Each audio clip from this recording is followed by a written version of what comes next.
nous séduisons nous-mêmes et la vérité n'est point en nous.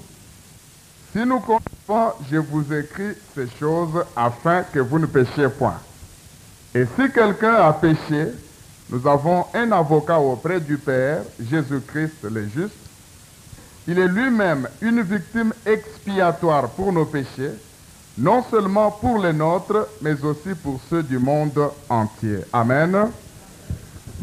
Nous avons commencé à parler depuis le mercredi passé sur la marche dans la lumière. La Bible nous dit que si nous marchions dans la lumière, nous sommes mutuellement en communion. La marche dans la lumière implique que nous soyons d'abord en communion avec Dieu, et nous ne pouvons pas être en communion avec Dieu si nous marchons dans le péché. Et lorsque nous sommes en communion avec Dieu, cela implique que nous soyons également en communion avec nos semblables. Donc je dirais que nous devons entretenir une communion verticale avec Dieu et une communion horizontale entre les frères et les sœurs. Et ce texte nous montre que la marche dans la lumière implique une sanctification permanente. N'oublions pas que tant, bien sûr dans la période de grâce, la Bible dit « Recherchez la paix avec tous et la sanctification sans laquelle nul ne verra le Seigneur. » Parce que nous vivons une période pendant laquelle, bien sûr, c'est la période de grâce, tout le monde chante la grâce, mais c'est comme si la grâce était devenue une licence, un libertinage, un moyen de vivre dans la chair. Le même texte nous dit ceci. « Mes petits enfants, je vous écris ces choses afin que vous ne péchiez point. » Ça veut dire que la vie normale d'un enfant de Dieu, lavé par le sang de Jésus, rempli du Saint-Esprit, c'est une vie exempte de péché. Le principe chrétien, c'est de marcher dans la lumière et de ne pas pécher. Mais la Bible nous dit également, si quelqu'un a péché, j'aimerais que nous puissions faire la différence. Un pécheur, c'est celui qui vit dans le péché. C'est celui qui pratique le péché. Mais il peut arriver qu'un enfant de Dieu tombe dans le péché. Il y a une différence, n'est-ce pas? J'aimerais, pour une meilleure compréhension, prendre une image. Une femme âgée arrive quelque part, en cours de route, trouve une autre femme en douleur d'enfantement. Elle est en travail. Il n'y a pas de maternité aux alentours. Mais cette femme est en travail. On ne peut plus la transporter à la maternité. La femme qui la trouve en travail, au lieu de passer, s'arrête, la prépare et la fait accoucher. Est-ce que cette femme, elle est une accoucheuse ou elle a fait accoucher? Elle a fait accoucher et n'est pas une accoucheuse. Je crois que nous nous comprenons très bien. Dans les circonstances données, elle a fait accoucher cette autre femme qui était en travail. Mais elle ne fait pas profession d'accoucheuse. Je crois là nous sommes d'accord. L'accoucheuse, c'est celle qui est engagée, qui fait ce travail-là. C'est une carrière. Ainsi, un enfant de Dieu normal ne vit pas dans le péché. Même si nous savons qu'il y a possibilité, par le moyen de la repentance, d'obtenir le pardon, la rémission des péchés, un enfant de Dieu normal ne vit pas dans le péché. Amen. Parce que la sémence de Dieu habite en lui. Mais il peut arriver qu'il tombe dans un péché. À ce moment-là, nous avons un avocat auprès du Père, c'est Jésus-Christ le juste. Parce que notre vie n'est pas une vie de péché. Et qu'il est arrivé dans notre marche régulière que nous avons commis un péché, à ce moment-là, Jésus intervient parce que nous lui appartenons. Alors, si dans votre vie de chaque jour, bien que vous prétendiez avoir accepté le Seigneur, si dans la vie de chaque jour, vous vivez dans le péché, vous faites carrière, je ne sais pas si nous comprenons la nuance. vous faites une carrière dans le péché. À ce moment-là, la Bible dit tout simplement que vous avez pour père le diable. Parce que c'est celui qui pêche dès le commencement. Ici, j'aimerais ouvrir une parenthèse pour enlever un enseignement erroné. Cet enseignement, c'est celui-ci. Il y a un certain mouvement qui prétend que Caïn est la sémence du diable parce que la Bible dit que Caïn était du malin. Je crois que vous connaissez cet enseignement, n'est-ce pas? Cet enseignement est faux. Il est même diabolique.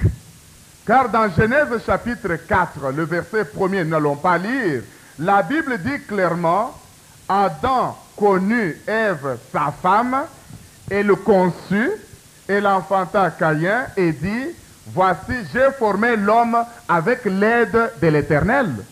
La Bible ne peut pas se contredire. Nous ne pouvons pas nous baser sur une révélation pour contredire la parole écrite de Dieu. La Bible nous dit quand même un ange du ciel descendrait pour nous annoncer un évangile différent, qu'il soit anathème. Les gens se laissent impressionner parce que quelqu'un leur dit, il y a un ange qui est toujours à ma droite pour me dicter l'enseignement que je vous donne. Mais nous n'avons pas besoin d'un autre enseignement des anges alors que la Bible nous donne toute la doctrine chrétienne. Caïn était du malin, cela ne veut pas dire que sa mère avait eu des rapports avec le diable. Non, ce n'est pas écrit. Je vous dirais que Jésus a regardé les Juifs, il leur a dit, vous avez pour père le diable. J'aimerais que nous puissions nous poser la question. Est-ce que toutes les femmes juives avaient eu des relations sexuelles avec le diable lorsque Jésus a dit ça? C'est tout simplement parce qu'il pratiquait le mensonge, il vivait dans le péché. Alors à ce moment-là, on pouvait le considérer comme ayant pour père le diable. Nous lisons 1 Jean chapitre 3. Nous parlons de la marche dans la lumière. 1 Jean chapitre 3. Nous lirons du 3e jusqu'au 10e verset. Quiconque a cette espérance en lui se purifie, comme lui-même est pur. Quiconque pêche transgresse la loi, et le péché est la transgression de la loi. Or, vous le savez, Jésus est apparu pour ôter les péchés. Il n'y a point en lui de péché. Quiconque demeure en lui ne pêche point. Quiconque pêche ne l'a pas vu et ne l'a pas connu. Petits enfants, que personne ne vous séduise. Celui qui pratique la justice est juste, comme lui-même est juste. Celui qui pêche est du diable, car le diable pêche dès le commencement. Le Fils de Dieu est apparu afin de détruire les œuvres du diable. Quiconque est né de Dieu ne pratique pas le péché. Amen. Quiconque est né de Dieu ne pratique pas le péché. Nous avons vu avec vous le cas de notre ami le roi Josias. À 8 ans, il était roi. La 8e année de son règne, il a commencé à rechercher le Dieu de son père. La recherche de Dieu implique que nous puissions nous sanctifier. Ce n'est pas seulement le fait de venir à l'église. Il faut se sanctifier au jour le jour. C'est ça la marche dans la lumière. C'est ça la sanctification, la mise à part pour Dieu. J'aimerais que vous puissiez vous rappeler que Jésus nous a laissés dans ce monde pour rendre témoignage à la vérité, pour être nous-mêmes la lumière du monde, le sel de la terre. Un chrétien véritable, il marche dans la lumière, il se sanctifie, il marche dans la pureté, quand bien même tout le monde marche dans les ténèbres. Il y a des gens qui vous disent, mais comprenez, dans ce 20e siècle de vitesse, c'est difficile quand même. Il y en a qui vous disent, mais comprenez frère, à Kinshasa c'est difficile d'être chrétien. Les autres vous disent, mais quand vous êtes à Kisangani, ce n'est pas possible de tenir. La Bible nous demande de briller comme des flambeaux, comme des étoiles, au milieu d'une génération corrompue. Un enfant de Dieu véritable, quelles que soient les circonstances dans lesquelles il vit, quelle que soit la perversité de la génération dans laquelle il vit, l'enfant de Dieu doit faire la différence. Amen. Et nous devons voir cette différence. quiconque est né de Dieu ne pratique pas le péché, parce que la sémence de Dieu demeure en lui. Lorsque nous sommes des enfants de Dieu, la marche dans la lumière n'est plus pour nous une corvée.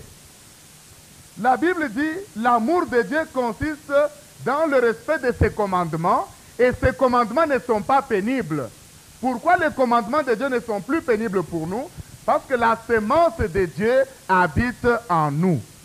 Nous avons l'Esprit de Dieu en nous qui nous conduit en toutes choses.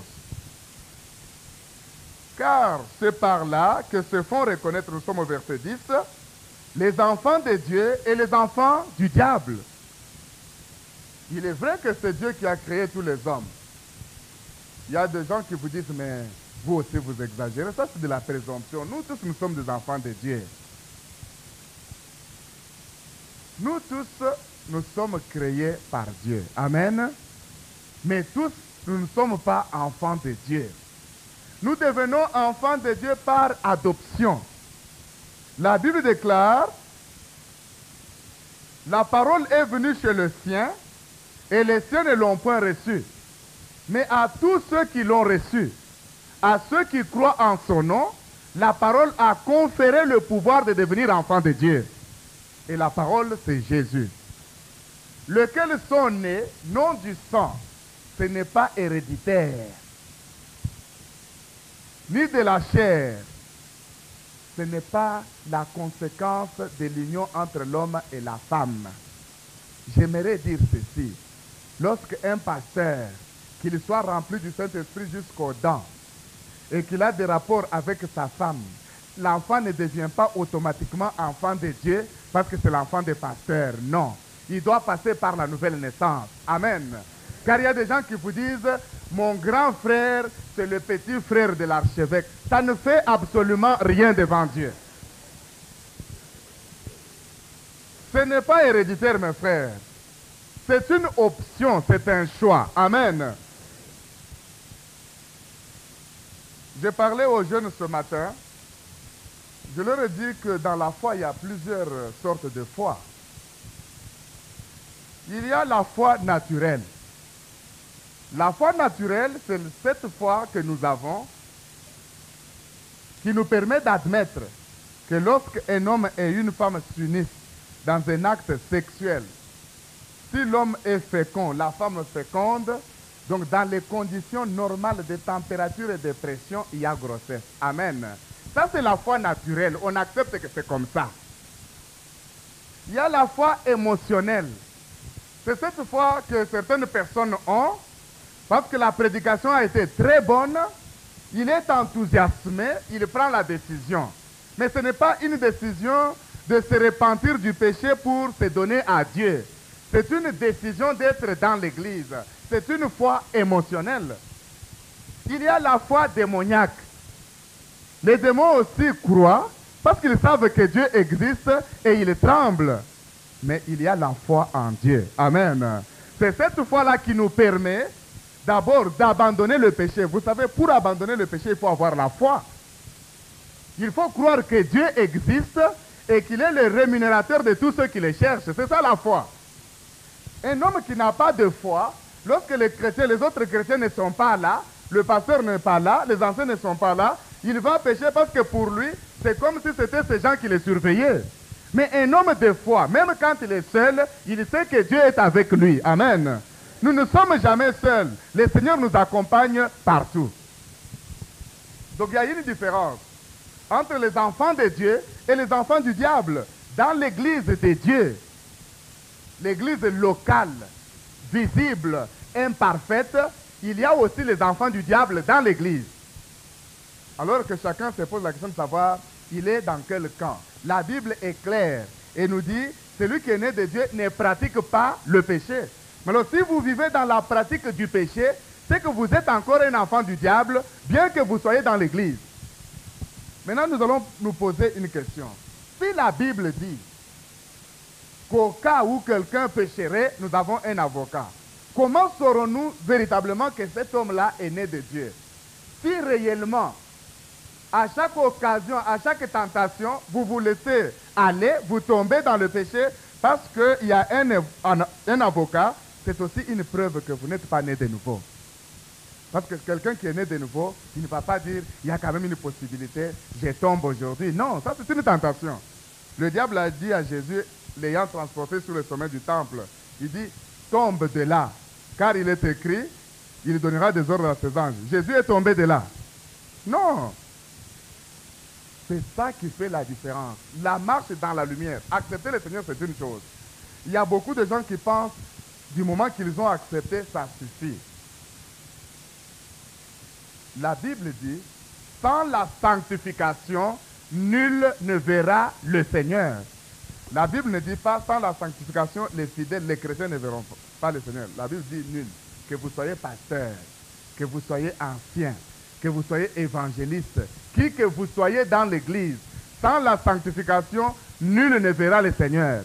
Je vous dis, mes frères, qu'au jour de la trompette, ça sera terrible. Je pense même qu'il y a certains prédicateurs qui resteront avec le micro entre les mains comme je l'ai maintenant. Ils ne marchent pas dans la crainte de Dieu. Ils croient que tout est permis parce qu'ils prêchent l'évangile. L'apôtre Paul dit ceci. Moi donc, je cours non pas comme à l'aventure. Je donne des coups non pas comme battant l'air. Mais je tiens mon corps assujetti de peur qu'après avoir prêché aux autres, je sois moi-même rejeté. Ces choses sont claires, mes frères et sœurs. Donc, quand vous venez à l'église, il ne faut pas venir pour jouer. Il faut écouter la parole de Dieu et mettre la parole en pratique. Sans la sanctification, nul ne verra le Seigneur. Jésus n'a pas dit, au jour de son avènement, il n'a pas utilisé un langage ambigu. Il n'a pas dit, il en sera peut-être, non. Il dit ceci, il en sera comme du temps de Noé. Les gens mangeaient, buvaient, se mariaient et mariaient leurs enfants, ils ne se doutaient de rien. Je vous dis que certains chrétiens, au jour où la trompette va sonner, s'ils ne marchent pas dans la sanctification, ils vont se retrouver peut-être dans la belle famille en train de verser la dot, la trompette sonne, et puis ils restent en train de manger le poulet là-bas, nous sommes partis. Il y a la différence entre les enfants de Dieu et les enfants du diable. Bien que le diable ne nous ait pas créés, mais si nous marchons dans ses voies, alors nous sommes les enfants du diable. La marche dans la lumière implique une toilette spirituelle chaque jour. Amen. Une lecture quotidienne de la parole de Dieu. C'est comme quand Jésus a lavé les pieds de ses disciples. Pierre dit, non, toi tu ne pourras pas me laver les pieds. Le Seigneur dit, mais si je ne te lave pas des pieds, tu n'auras pas de part avec moi. Mais Pierre, comme c'était toujours un homme impulsif, tantôt il dit ceci, tantôt il dit cela. Il dit finalement, Jésus, comme ça tu ne me laves pas seulement les pieds, tu me laves tous les corps. Jésus lui dit, non, celui qui est déjà lavé n'a pas besoin qu'on lave tous les corps. Qu'est-ce que ça signifie? Nous avons accepté le Seigneur. Le sang nous a lavés. Mais dans la marche de chaque jour, nous devons nous laver continuellement au moyen de la parole de Dieu. La Bible déclare, déjà vous êtes purs à cause de la parole que vous avez entendue. La parole doit nous laver jour après jour. Jésus est Dieu. Il s'est manifesté comme fils de Dieu. Jésus, est-ce qu'il avait besoin vraiment au sens strict de la sanctification? Parce qu'il était Dieu. Il n'a jamais commis de péché. La Bible nous dit, c'est Jésus qui parle, moi, je me sanctifie moi-même pour eux. Amen. Afin qu'eux aussi soient sanctifiés par la vérité. Si Jésus s'est sanctifié jour après jour, nous avons le devoir de marcher dans la sanctification. Nous pouvons bien chasser les démons. C'est un ordre que le Seigneur nous a donné, il nous en a conféré le pouvoir. C'est très bien. Nous pouvons prêcher l'évangile, c'est une très bonne chose. Nous pouvons guérir le malade, c'est très bien aussi. Mais Jésus dit, ce ne sont pas ceux qui m'appellent Seigneur, Seigneur, qui entreront dans le royaume de Dieu. C'est seulement ceux-là qui font la volonté de mon Père. Beaucoup me diront en ce jour-là, Seigneur, n'avons-nous pas chassé les démons en ton nom? N'avons-nous pas prophétisé en ton nom? Je leur répondrai, éloignez-vous de moi, ouvriers de l'iniquité, je ne vous ai jamais connu. Je crois que c'est bien conjugué, n'est-ce pas? je ne vous ai jamais. C'est-à-dire que même quand vous chassiez les démons là, je ne vous connaissais pas. Alors ça, c'est très grave.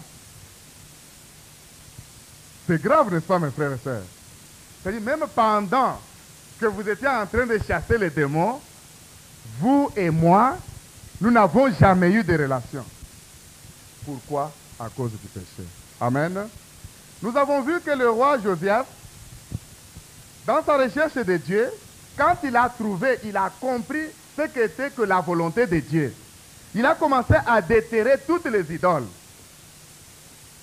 Notre problème, ce n'est pas de rentrer au cas de Josias. Nous avons beaucoup d'idoles dans notre vie. L'autre fois, nous avons parlé de la grande idole qui domine beaucoup de gens, si pas nous tous.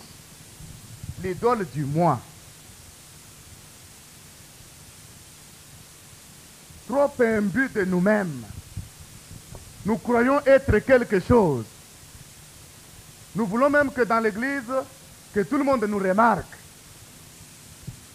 Qu'on nous fasse des compliments. Le moi est très gros. Il y a les idoles de la beauté. Les gens qui passent des journées à s'admirer eux-mêmes. Il se regarde, il est content de lui.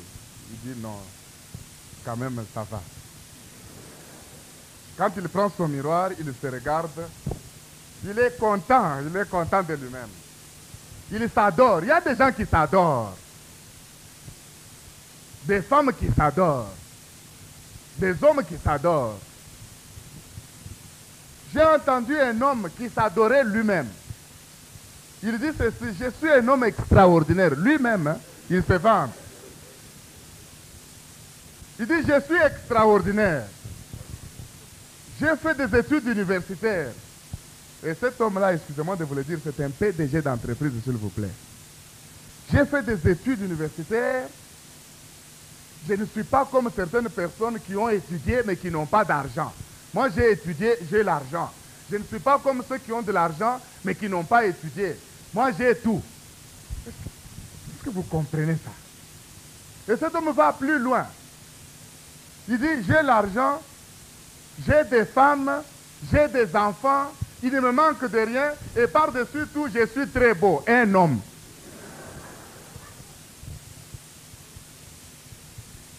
C'est terrible avec les hommes. Nous avons vu dans Exode chapitre 20, nous lirons ce verset.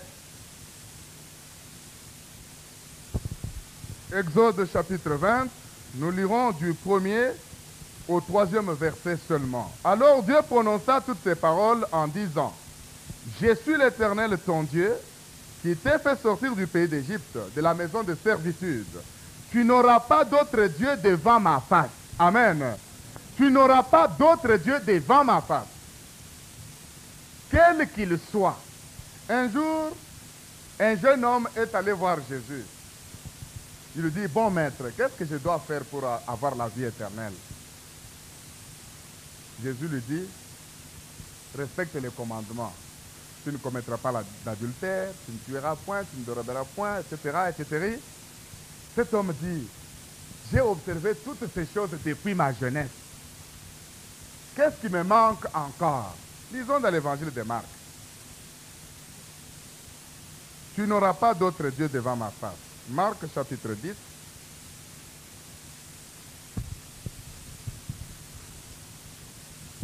Nous lirons à partir du 17e verset. Comme Jésus se mettait en chemin, un homme accourut et se jetant à genoux devant lui,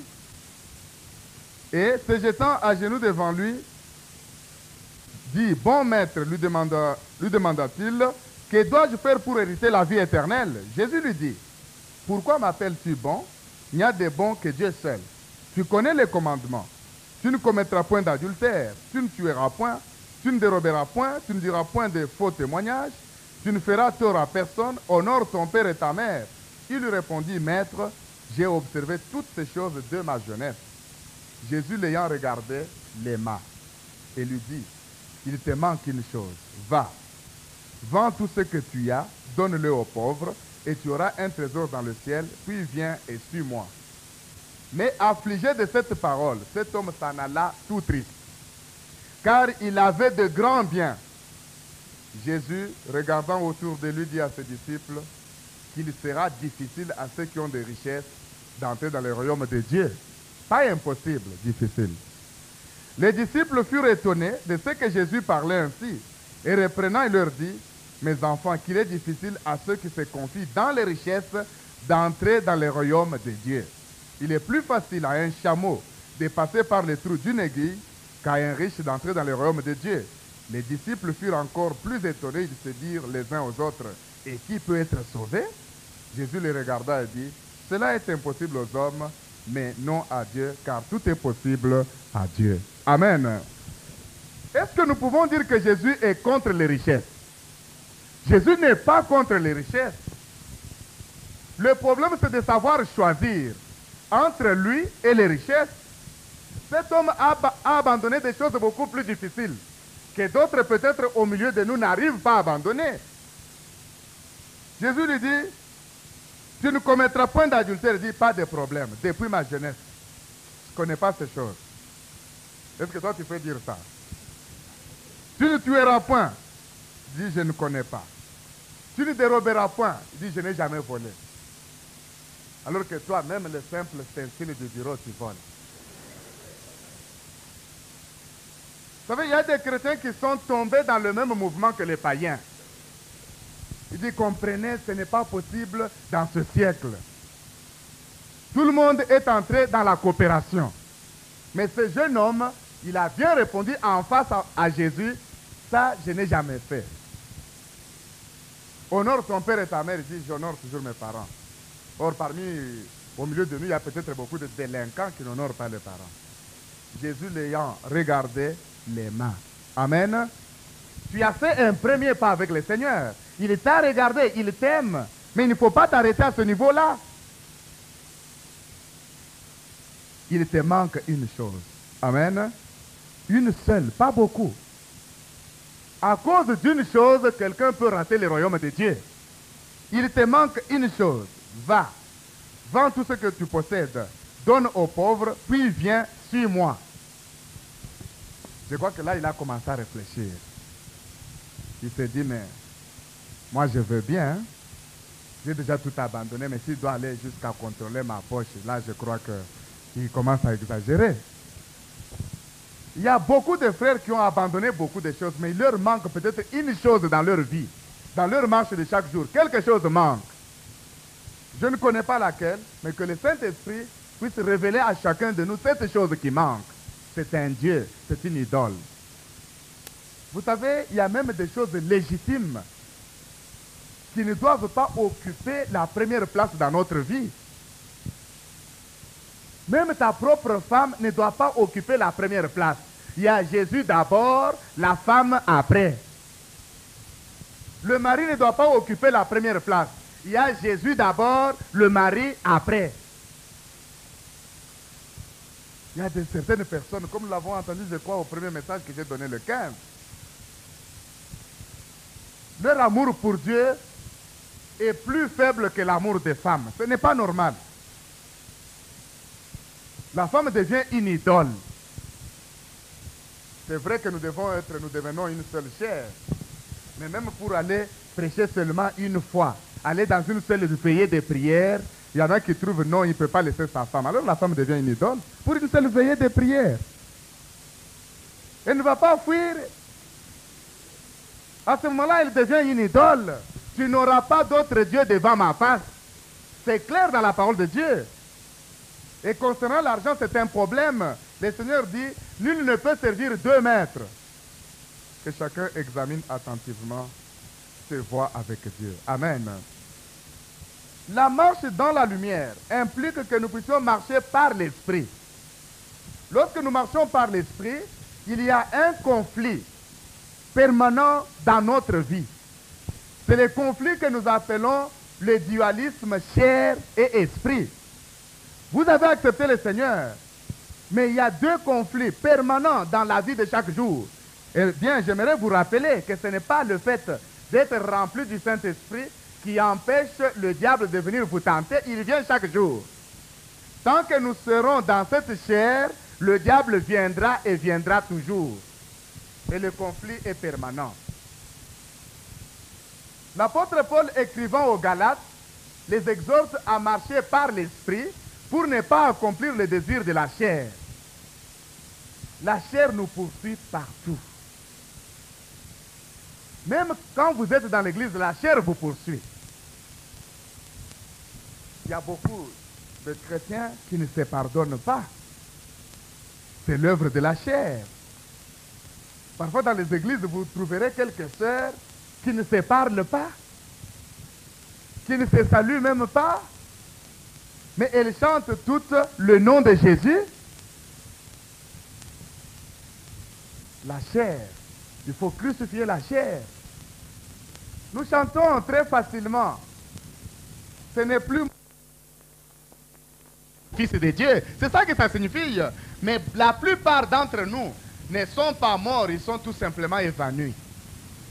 Il suffit d'un petit problème, alors vous vous rendez compte qu'il n'était pas mort. Il était évanoui parce que quand quelqu'un est évanoui, on va le réanimer, n'est-ce pas? Mais si quelqu'un est mort, vous pouvez flageller, vous pouvez taper, vous pouvez faire n'importe quoi, il ne réagit pas.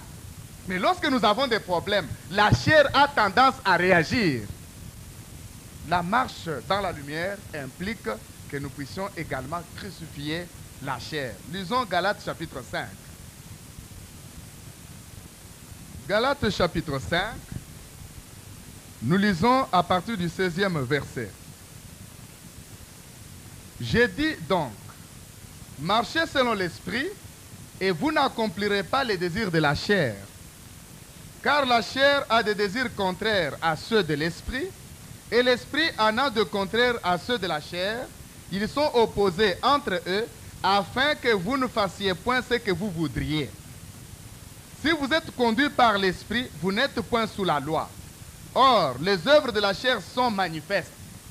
Ce sont l'impudicité, l'impureté, la dissolution, l'idolâtrie, la magie, les inimitiés, les querelles, les jalousies, les animosités, les disputes, les divisions, les sectes, l'envie, l'ivrognerie, les excès de table et les choses semblables. Je vous dis d'avance, comme je l'ai déjà dit, que ceux qui commettent de telles choses n'hériteront point le royaume de Dieu. Mais les fruits de l'esprit, c'est l'amour, la joie, la paix, la patience, la bonté, la bénignité, la fidélité, la douceur, la tempérance. La loi n'est pas contre ces choses. Ceux qui sont à Jésus-Christ ont crucifié la chair avec ses passions et ses désirs. Amen. La marche dans la lumière implique la crucifixion de la chair. J'aimerais vous poser une question terre à terre. Vous êtes un chrétien rempli du Saint-Esprit. Lorsque vous êtes en présence d'une jolie femme, elle devient laide parce que vous êtes rempli du Saint-Esprit. Mais elle est toujours jolie et vous la voyez telle qu'elle est. C'est vrai ce que je vous dis. Parce que parfois on se fait des idées erronées. On croit que quand on devient chrétien, on ne voit pas. On voit. Mais le problème c'est que nous voyons comme ne voyons pas. Amen. Car la chair est crucifiée. Gloire à Dieu. Il ne faut pas vous faire de fausses idées. N'allez pas marcher sur la route en regardant en l'air parce que vous n'êtes pas... Non. La marche de l'esprit nous donne la capacité de marcher avec Dieu. La Bible déclare ceci. Nous tous qui avons le visage découvert et qui contemplons comme dans un miroir la gloire du Seigneur, nous sommes transformés en la même image. D'une gloire à une gloire plus grande encore, il ne peut pas en être autrement, car c'est le Seigneur qui agit en nous par l'Esprit. C'est ça la marche. C'est regarder dans un miroir, c'est quoi? C'est être tout le temps confronté à la parole de Dieu. Et chaque fois que nous découvrons que ceci n'est pas bon, au moyen de la parole, nous demandons pardon à Dieu et nous demandons la capacité de marcher dans la victoire. Et lorsque nous nous approchons de la parole de Dieu, la parole nous éclaire. Amen. Vous savez, certaines vedettes de la musique, lorsqu'elles ont des boutons sur la peau ou sur le visage, ne veulent pas qu'on puisse les prendre des photos de plus près. Vous savez pourquoi? Car en prenant les photos de plus près, les boutons vont paraître sur la photo. Il en est de même de certaines personnes qui n'aiment pas la parole de Dieu. La Bible dit, la lumière est venue dans le monde, mais les hommes ont préféré les ténèbres à la lumière parce que leurs œuvres étaient mauvaises. Lorsque vous voulez marcher dans la lumière, acceptez la parole de Dieu. Parfois, la parole peut vous corriger. La parole peut vous tailler. La parole peut vous dire des choses que vous n'aimez pas. Mais elle est là pour vous guérir. Quand quelqu'un est malade, on lui donne des comprimés qui sont amers. Il ne veut pas prendre ces comprimés-là. Est-ce qu'il va guérir? Parfois, la parole de Dieu est dure. Parfois, elle est amère. Lorsque Jésus parlait parmi les Juifs, il y a des moments où les gens disaient, mais ce n'est pas possible, il ne peut pas dire ça. Un jour, il leur dit, si vous ne mangez ma chair et si vous ne buvez mon sang, vous n'aurez pas de communion avec moi, vous n'entrez pas dans le royaume. Imaginez, pour ces Juifs, c'était dur parce qu'ils ne comprenaient rien. Ces gens qui ont marché dans la loi de Moïse, cette loi qui interdisait même aux sacrificateurs, aux autres, de toucher les cadavres. Vous comprenez bien? Toucher les cadavres, c'était un problème. Mais Jésus ne dit même pas de toucher, il dit de manger. Mais c'était très grave. Ils ont commencé à s'en aller l'un après l'autre. Jésus ne cherche pas à les supplier. Parfois, nous, dans les églises, nous supplions les gens, non, restez. Non. Si quelqu'un n'aime pas Dieu, vous pouvez le supplier, il ne va pas rester. Jésus, au lieu de supplier ces gens, il se retourne vers les disciples, leur pose la question, et vous, vous ne partez pas? Mais ça, c'est terrible. Pierre dit à Jésus, mais toi aussi, tu nous demandes de partir. Où irions-nous encore? Tu as les paroles de la vie éternelle. Gloire à Dieu. Donc, quand nous lisons la parole de Dieu, cette parole nous purifie. Cette parole nous taille. Parfois, ça nous fait mal. C'est vrai, n'est-ce pas? Lorsque Dieu vous demande d'aller demander pardon à quelqu'un qui n'a pas une même position sociale, qui n'a pas étudié comme vous, même dans l'église, c'est quelqu'un considéré comme petit. C'est difficile, n'est-ce pas? Vous commencez à dire, non Seigneur, je n'ai pas de problème avec lui. Parce que vous ne voulez pas obéir à la parole de Dieu. Il y a des personnes qui ne demandent jamais pardon aux autres. Il y a des maris qui ne demandent jamais pardon à leur femme, même quand ils ont mal fait. Là, ils trouvent toujours les versets pour dire l'homme est le chef de la femme. La marche dans la lumière implique une toilette spirituelle de chaque jour. Alors, quand nous sommes en communion avec Dieu par le moyen de la parole, alors chaque jour nous sommes taillés, nous sommes purifiés. Que Dieu soit loué pour cela. C'est ça la marche dans la lumière. Ce n'est pas seulement le fait de prier. Nous pouvons prier alors qu'il y a des barrières entre Dieu et nous. Examinons autour de nous quand nous sommes ici dans la salle. Est-ce que nous nous saluons normalement avec joie et dans l'amour? Si cela n'est pas le cas, il y a un problème. Nous devons arriver au stade de nous pardonner. Mais souvent, les hommes font ceci. Ils disent, je lui pardonne, seulement je ne vais plus chez lui. Est-ce que ça c'est un pardon, ça? Réfléchissez dans le sens où Dieu pouvait vous dire, j'efface vos péchés, mais je ne traite plus avec vous. Est-ce qu'il a effacé le péché? Lorsque Dieu nous pardonne, il jette nos péchés dans la mer de l'oubli. La Bible dit, autant l'Orient est éloigné de l'Occident, autant j'éloignerai de vous vos iniquités. Il faut apprendre à se pardonner. Les œuvres de la chair, l'impudicité, l'impureté, la dissolution, l'idolâtrie, la magie, les inimitiés, les querelles, les jalousies, les animosités, les disputes, les divisions, les sectes, l'envie, l'ivrognerie. La Bible nous dit, n'aimez pas le monde, ni les choses qui sont dans le monde. Chaque jour, vous sortez de votre maison. Le monde est là devant vous.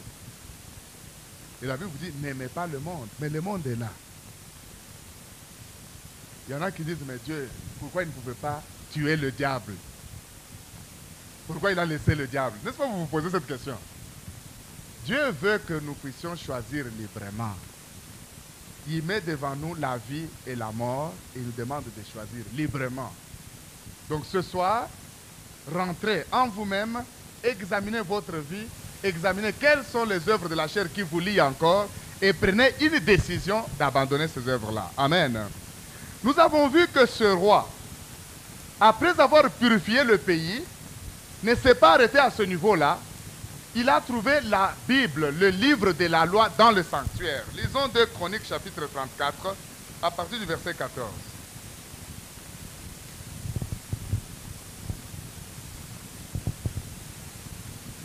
2 Chroniques 34. Ceux qui étaient avec nous mercredi savent de quoi il s'agit. Verset 14.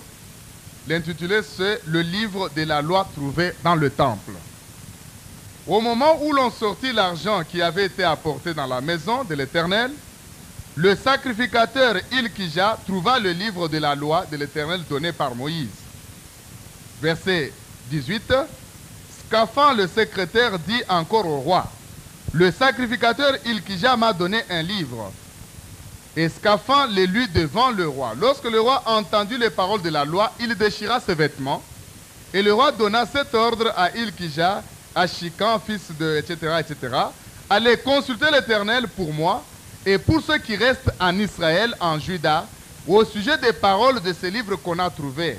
Car grande est la colère de l'Éternel qui s'est répandue sur nous, parce que nos pères n'ont point observé la parole de l'Éternel et n'ont point mis en pratique tout ce qui est écrit dans ce livre. Amen. Lorsque nous avons purifié nos cœurs de toutes les œuvres mauvaises, maintenant il faut entretenir cette vie spirituelle par la communion avec Dieu au moyen de sa parole. Il y a des frères qui ne lisent la Bible qu'à l'église.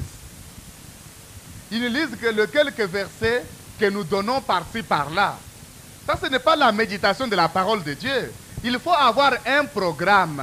La parole de Dieu, c'est une nourriture pour nous faire grandir.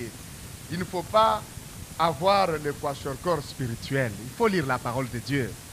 Il y a d'autres personnes, la parole ne trouve pas de place dans leur cœur. C'est comme les gens qui sont atteints de sida. Les médicaments ne font rien parce qu'ils n'ont pas de mécanisme de défense. Il y a d'autres personnes, parce qu'ils n'ont pas connu une véritable délivrance. Je dirais que la parole de Dieu ne trouve pas de place dans leur cœur. Du 1er janvier au 31 décembre, ils viennent à l'église, ils écoutent la parole de Dieu, mais ils ne mettent jamais rien en pratique. Et spirituellement, ils sont maigres. Je dirais que ce sont des gens qui ont le sida spirituel. La parole ne fait pas écho dans le cœur. Il faut qu'il passe par une délivrance réelle. Lorsque quelqu'un est délivré, il aime Dieu, en même temps il aime la parole. Amen. Vous savez, Dieu, il veut que nous puissions répondre à son appel. La Bible nous dit ceci. Dieu est avec nous quand nous sommes avec lui. Vous connaissez ce verset-là? Si nous l'abandonnons, il nous abandonne. Dans le même livre de Chroniques au chapitre 15, nous lisons ce texte. 2 Chroniques chapitre 15, à partir du premier verset. L'Esprit de Dieu fut sur Azaria, fils d'Oded, et Azaria alla au devant d'Asa et lui dit, écoutez-moi Asa, et tout Juda et Benjamin. L'Éternel est avec vous quand vous êtes avec lui. Si vous le cherchez, vous le trouverez. Mais si vous l'abandonnez, il vous abandonnera. Pendant longtemps, il n'y a eu pour Israël ni vrai Dieu, ni sacrificateur qui enseigna, ni loi. Mais au sein de leur détresse, ils sont retournés à l'Éternel, le Dieu d'Israël. Ils l'ont cherché et ils l'ont trouvé. Amen. La Bible dit, cherchez l'Éternel pendant qu'il se trouve. Invoquez-le tandis qu'il est prêt. Que le méchant abandonne sa voie et que l'homme d'iniquité abandonne sa pensée, qu'il retourne à l'Éternel qui aura compassion de lui. Il faut chercher Dieu pendant qu'il se trouve. Et la meilleure façon de chercher Dieu, c'est de commencer à se purifier, à enlever tout ce qui ne glorifie pas son nom. Il est avec nous quand nous sommes avec lui. Beaucoup de personnes viennent au Seigneur et à l'Église dans un esprit de clientélisme chrétien. C'est-à-dire ils viennent à Dieu tout simplement pour poser un problème. Et cet évangile qu'on prêche aujourd'hui, on dit aux femmes prostituées, abandonnez la prostitution, venez, Dieu va vous donner un mari. Est-ce que vous avez lu que Dieu a dit ça? C'est ainsi que certaines personnes abandonnent ce qu'ils faisaient, non pas parce qu'elles se sont converties à Dieu, mais parce que ces personnes sont venues chercher des maris dans l'église. Un an s'écoule, 2 ans, 3 ans, il n'y a toujours pas de mari. Alors cette personne va dire, votre Dieu là n'exauce pas. Ce n'est pas Dieu qui avait dit, c'est un homme. Dieu dit que nous devons prêcher l'évangile, dire aux hommes, répentez-vous, car le royaume des cieux est proche. L'homme se répand, donne sa vie au Seigneur. Mais alors, maintenant, Dieu prend sa vie en main, il commence à conduire cette vie. Si Dieu trouve que le moment est arrivé, je donne à telle sœur un mari, il va donner un mari. Mais prêcher, quitter, Dieu va vous donner le mari. Là, nous sommes en train de faire le troc avec Dieu. Ce n'est pas ça l'évangile. Et les gens aiment ça. Les gens aiment l'évangile de la prospérité. Les gens aiment l'évangile social. Les gens aiment seulement le miracle. Ils aiment le miracle plus que Dieu lui-même. Les gens aiment les bénédictions de Dieu, mais ils n'aiment pas les dieux des bénédictions. C'est malheureux. L'Éternel est avec vous quand vous êtes avec lui. Quand vous l'abandonnez, il vous abandonne. La Bible déclare qu'en ces temps-là, il n'y a eu pour Israël ni vrai Dieu, ni sacrificateur qui enseigna la loi. C'est comme du temps de Samuel, lorsque le sacrificateur Élie avait déjà les yeux troubles, un homme de Dieu qui ne savait plus rien contrôler. La Bible nous dit qu'en ce moment-là, la parole de Dieu était rare. Les visions n'étaient pas fréquentes. Et Samuel dormait là-bas. Les sacrificateurs n'entendaient plus la voix de Dieu. Il y avait une telle désolation, une telle abomination en Israël, que les deux fils du sacrificateur, la Bible déclare que ces deux fils-là prenaient les femmes et avaient des rapports avec les femmes à l'entrée même de la tente d'assignation. Et ça, c'est très grave. Aujourd'hui, les pasteurs, les prédicateurs, les évangélistes font des choses terribles. Au point que quand on commence à appeler les gens aujourd'hui papa pasteur, ce n'est pas par amour ni respect, c'est par ironie. Par ironie, parce que les pasteurs ont fait tellement de mauvaises choses que même le ministère des pasteurs ou d'évangélistes devient la risée. Quand on vous appelle papa pasteur, ça veut dire tout simplement qu'on se moque. Parce qu'il n'y a personne qui enseigne la loi. Il n'y a ni vrai Dieu, ni sacrificateur. Mais la Bible nous dit, mais au sein de leur détresse, ils sont retournés à l'Éternel. Amen. Les dieux de leur père, ils l'ont cherché et ils l'ont trouvé. Amen. Ce qui est important pour chacun de nous, c'est de chercher Dieu pour soi-même. Nous venons à l'église, nous nous retrouvons. Nous devons prier, nous devons partager la parole de Dieu. Nous communions ensemble. C'est bien aussi la communion fraternelle. Parce que l'église primitive persévérait, dans l'enseignement des apôtres, dans la communion fraternelle, dans la fraction de pain et dans les prières. Tout ça, c'est bien. Mais il faut que chacun entretienne sa communion personnelle avec Dieu. N'attendez pas seulement de venir à l'église. Mais si un jour on fermait les églises, qu'est-ce que vous allez faire? Si vous n'avez pas la parole dans votre cœur, il faut avoir un dépôt de la parole. Amen. L'Éternel est avec nous quand nous sommes avec lui. Si nous l'abandonnons, il nous abandonne. Comment est-ce qu'on abandonne Dieu? C'est quand on commence à vivre dans le péché. Cherchez la face de Dieu. Et la Bible dit, cherchez et vous trouverez. Amen. Lorsque vous êtes avec Dieu, les circonstances difficiles peuvent arriver. Il n'est pas dit que les chrétiens ne peuvent pas souffrir. Les chrétiens peuvent connaître des problèmes difficiles. Jésus a dit clairement, je vous déclare ces choses afin que vous ayez la paix en moi. Vous aurez des tribulations dans le monde, mais prenez courage, j'ai vaincu le monde. Nous marchons avec Dieu jour après jour. Même s'il y a des tribulations, il y a des problèmes, je m'interroge. Pourquoi j'ai des problèmes? Nous pouvons utiliser ces deux mots. Pourquoi? Pourquoi en un mot et pourquoi? Pourquoi? C'est une interrogation de murmures. Seigneur, pourquoi? Toujours moi, pourquoi? N'est-ce pas? Il y en a qui se plaignent, mais pourquoi? Ça, ce sont les pleurards dans l'église. Mais il y a un pourquoi. Quand un événement arrive à un enfant de Dieu, il sait qu'il marche en communion avec son Dieu. La question qu'il doit se poser, c'est de savoir pourquoi cet événement est arrivé. Quelle est la leçon qui est derrière l'événement? Parce que la Bible nous dit que toutes choses concourent au bien de ceux qui aiment Dieu. Les bonnes choses et les mauvaises choses. Toutes, elles travaillent ensemble pour le bien de ceux qui aiment Dieu. Mais la première question, c'est celle de savoir, est-ce que je suis avec Dieu? Si je suis avec Dieu, les problèmes peuvent arriver. Ça, c'est vrai. Mais les problèmes ne pourront pas engloutir un vrai enfant de Dieu. Les problèmes, je pourrais vous dire que ce sont les caresses de Dieu. Amen. Pour un enfant de Dieu véritable, c'est au milieu des problèmes que nous découvrons la puissance de Dieu. C'est quand nous avons des problèmes que nous nous rendons compte que Dieu est puissant pour nous sortir de situations difficiles.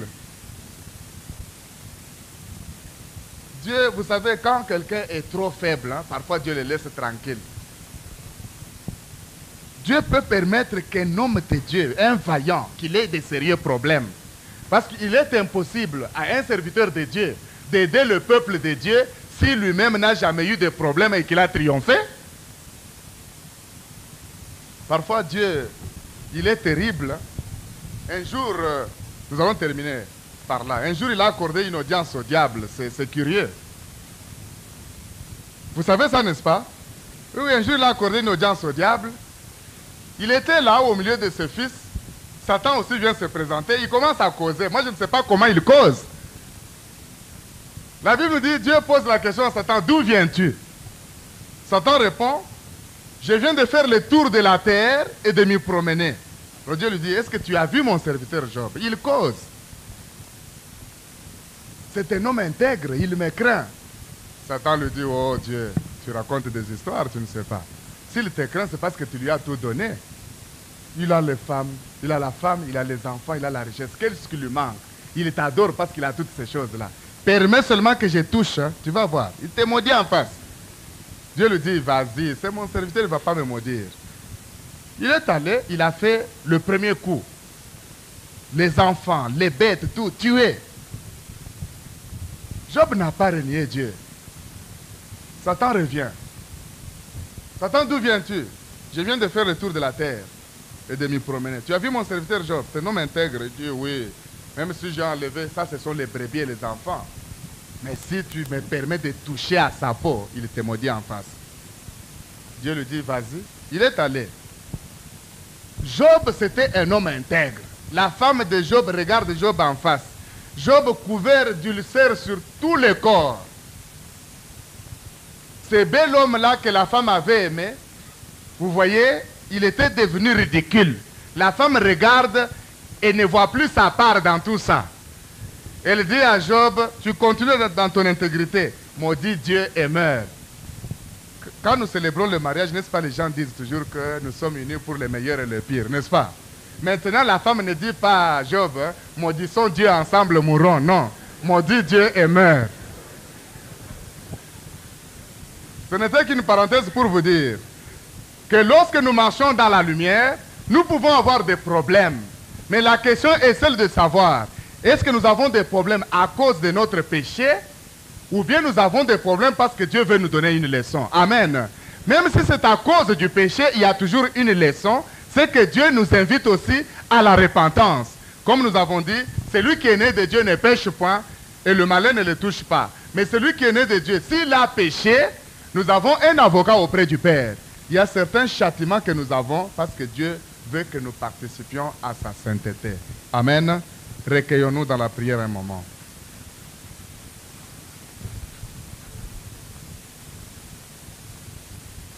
Invoquons le Seigneur tous ensemble pendant quelques minutes avant de terminer. Prions. Seigneur, notre Dieu, notre Père, nous te rendons grâce et nous te bénissons ce soir pour ta parole. Tu aimes chacun de nous et tu l'aimes, ô notre Dieu, en particulier. Je te le recommande, ô Dieu, toi qui nous as parlé ce soir. Je voudrais que tu puisses aider tes enfants, Seigneur, à marcher dans la lumière comme toi-même tu es lumière. À s'affermir et à affermir leur vocation et leur élection. À rechercher la paix avec tous et la sanctification sans laquelle nul ne verra le Seigneur. Merci Dieu d'amour. Merci pour ta bonté. Merci pour ta fidélité. Restons calmes un petit moment. Si nous marchons dans la lumière comme lui-même est lumière, nous sommes mutuellement en communion et le sang de Jésus nous purifie de tout péché. Marcher dans la lumière, c'est s'examiner au travers de la parole de Dieu. Nous n'allons pas faire un appel à la repentance, mais nous faisons plutôt un appel à la décision. Il y a un Dieu dans ta vie, mon frère, un Dieu dans ta vie, ma soeur. J'aimerais que tu laisses ce Dieu-là aujourd'hui au pied de la croix de Jésus. Et nous allons juste prier pour que votre décision soit affermie devant le Seigneur. Tous ceux qui veulent abandonner une idole quelconque, un péché quelconque qui dérange, vous êtes enfant de Dieu, mais ce péché vous dérange, vous n'arrivez pas à vous en défaire, vous vous tenez debout, nous allons demander au Seigneur d'affermir votre décision pour toujours. Merci, que Dieu vous bénisse. Merci, que Dieu vous bénisse. Gloire à Dieu, merci. Seigneur, notre Dieu et notre Père, nos cœurs sont pleins de reconnaissance en cet instant parce que tu nous as donné ta parole. La Bible déclare que l'Éternel envoya sa parole et les guérit. Je voudrais que nous soyons guéris aujourd'hui de tout péché. Et qu'à partir de ce moment, dans la vie de mon frère, dans la vie de ma sœur, qu'il y ait une marche victorieuse par la puissance du Saint-Esprit. Le sang a coulé pour laver, le sang a coulé pour expier. Maintenant, Père, ce que nous demandons, c'est que tu donnes à chacun la capacité de marcher avec toi dans la victoire. Ta parole nous dit, marchez selon l'Esprit et vous n'accomplirez pas les désirs de la chair. Je voudrais que tous les désirs de la chair soient vaincus dans le nom de Jésus. Que tous les liens démoniaques soient brisés dans le nom de Jésus. Et que la marche de chaque jour soit une marche victorieuse par la vertu du Saint-Esprit. Merci Père Céleste. Veuillez vous asseoir. Seigneur, je te remercie pour ce moment précieux. Je te remercie pour toutes les grâces que tu as accordées aux uns et aux autres. Merci pour l'amour de Dieu qui est déversé dans nos cœurs. Tu as pardonné la faiblesse de chacun de tes enfants, mais maintenant tu donnes la capacité de marcher dans la lumière. Donne la victoire à chacun, Seigneur, que tous nous puissions marcher, le regard fixé sur Jésus, lui qui est le chef et le consommateur de notre foi. Que la paix de Dieu qui surpasse toute intelligence puisse garder nos cœurs et nos pensées en Jésus-Christ, celui que nous attendons et qui revient bientôt. Amen.